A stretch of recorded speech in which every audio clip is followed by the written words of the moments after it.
Semua anggota diri jemaat Kristus kita bersindur yang diberkati Tuhan kita Yesus Kristus. Dalam perayaan perjamuan kudus atau sakramen perjamuan kudus atau perayaan Ekaristi, roti menyimbolkan tubuh Kristus dan anggur menyimbolkan darah Kristus. Dengan penyimbolan yang demikian, maka kita tahu bahwa dua hal tersebut, roti dan anggur, merujuk pada kesengsaraan dari Tuhan kita Yesus Kristus, di mana tubuhnya dipecahkan dan darahnya ditumpahkan untuk keampunan dosa manusia.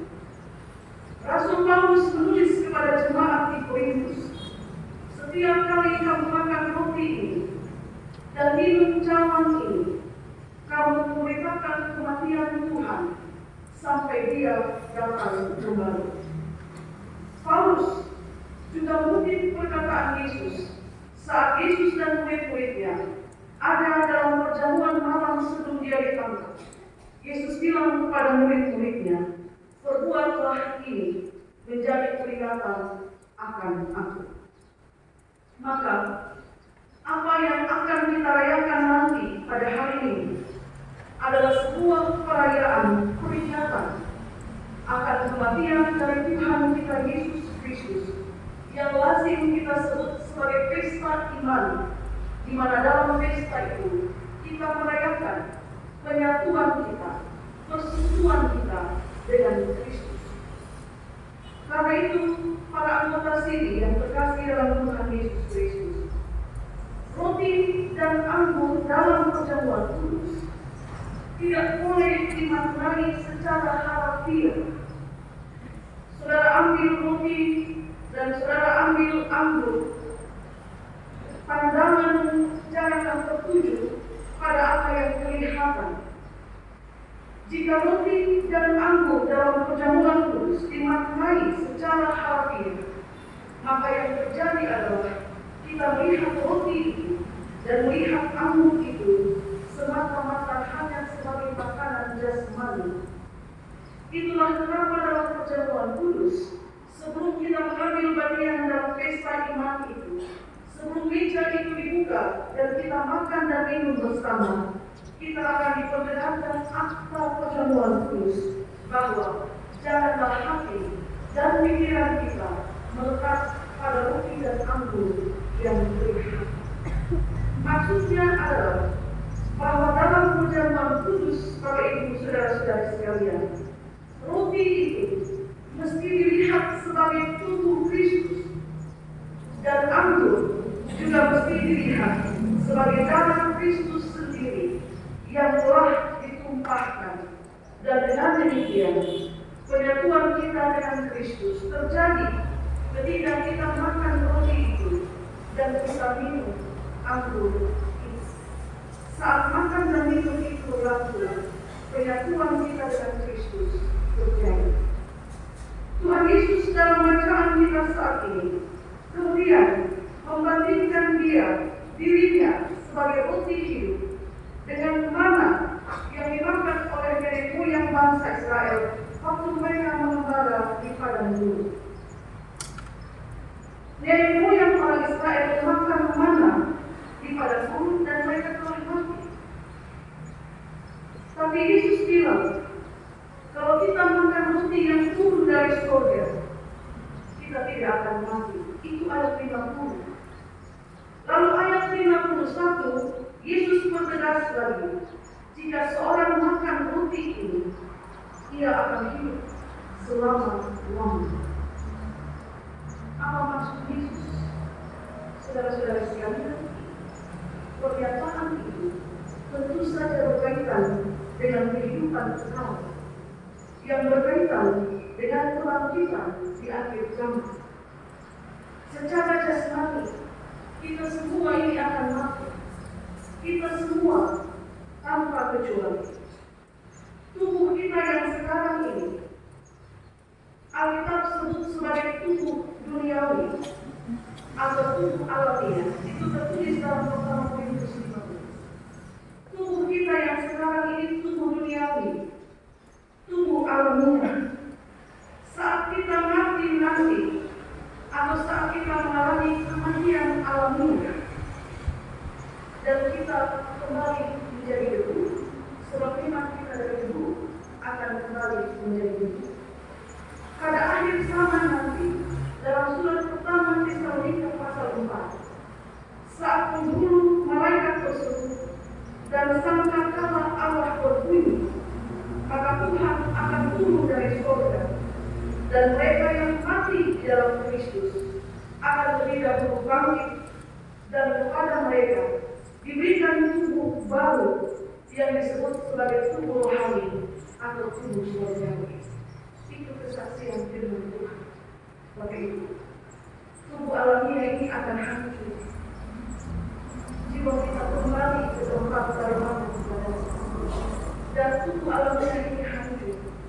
Tapi saat tiba hari penghakiman, saat penghulu malaikat membunyikan sangkakala dan Tuhan turun dari surga, tertulis, siapa yang mati di dalam Tuhan, dia yang pertama akan dibangkitkan, dan kepadanya akan diberikan tubuh baru yang disebut sebagai tubuh surgawi atau tubuh rohani.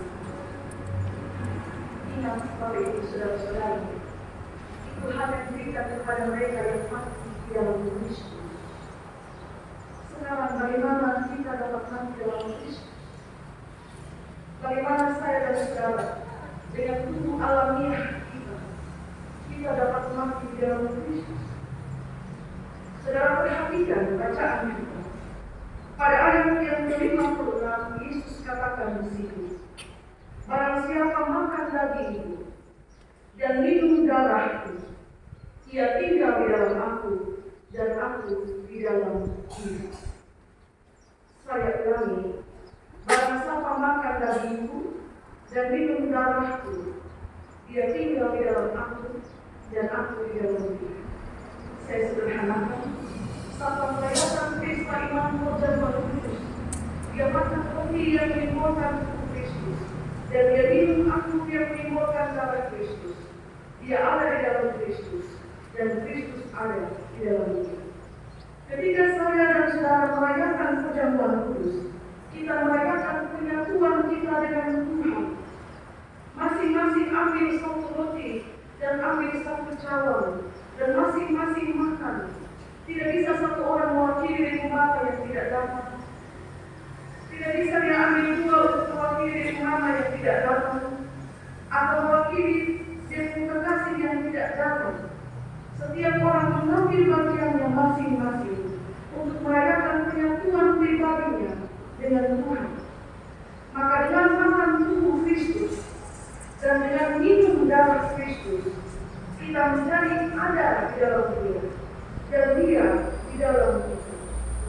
Pernyataan Yesus di ayat yang ke-50 bahwa siapa yang makan roti yang turun dari surga tidak akan mati, itu tidak dimaksudkan bahwa dengan dia di dalam kita dan kita di dalam dia, maka kita akan hidup selama-lamanya di dunia. Tidak. Pernyataan Yesus dalam ayat 50 dimaksudkan untuk kehidupan kekal dan untuk mengenakan tubuh rohani. Maka tubuh jasmani ini pertama-tama harus mati terlebih dahulu untuk menikmati kehidupan kekal. Maka kehidupan tanah ini harus mati terlebih dahulu. Karena itu Bapak Ibu Saudara-saudara, tidak ada satupun yang bisa menolak kematian. Untuk mengenakan tubuh yang baru yang disebut sebagai tubuh surgawi, saya dan saudara harus mati dengan tubuh alamiah kita. Karena itu tubuh jasmani, tubuh alamiah kita mati.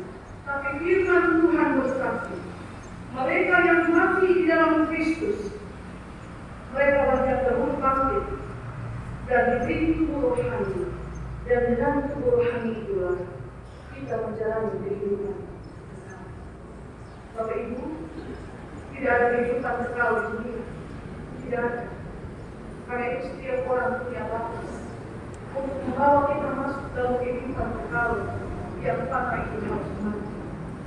Itulah sebabnya kewajiban orang percaya itu adalah makan tubuh dan minum darah Kristus dalam perayaan perjamuan kudus sebagai peringatan akan Kristus. Sebab melalui perayaan itu juga kita menjadi satu dengan Kristus. Supaya kelak kita mati atau kita mengalami kematian jasmani, kita mati di dalam Kristus. Dan kelak saat tiba hari penghakiman, kita yang mati di dalam Kristus dibangkitkan terlebih dahulu dan menjadi tulang yang tidak lagi dapat binasa, dan itulah kemenangan. Firman Tuhan sudah bersaksi dalam sekala itu tidak ada lagi rasa tangis seperti itu, tidak ada lagi sakit penyakit, yang ada hanyalah tubuh yang baru yang hidup selama-lamanya dalam kekekalan itu. Karena itu kalau ada orang meninggal kita bilang Yesus sungguh, dia pulang, dia menikmati kebebasan dari seluruh penderitaan hidup ini, dan telah kehidupan kekal menanti mereka yang mati di dalam Kristus. Nah, pembimbing kita Wahyu 14 ayat 3 menulis, dan aku mendengar suara dari surga berkata, berbahagialah orang-orang mati yang mati di dalam Tuhan sejak sekarang ini, sungguh katanya, supaya mereka boleh beristirahat dari jerih mereka, karena segala perbuatan mereka menyertai mereka. Perbuatan yang mana itu? Yesus bilang kepada murid-muridnya malam itu, berbuatlah ini menjadi peringatan akan aku. Setiap kali engkau diundang untuk merayakan perjamuan kudus, mari datang. Sebab penyatuan dengan tubuh dan darah Kristus tidak dapat diwakilkan. Yang bersatu dengan Kristus adalah dirimu sendiri, bukan suami atau istri mewakili atau anak-anak mewakili. Engkau mengalami penyatuan itu sendiri. Berbuatlah ini menjadi peringatan akan aku. Selamat mempersiapkan diri untuk merayakan pesta iman perjamuan kudus. Tuhan memberkati kita dengan firman-Nya. Amin.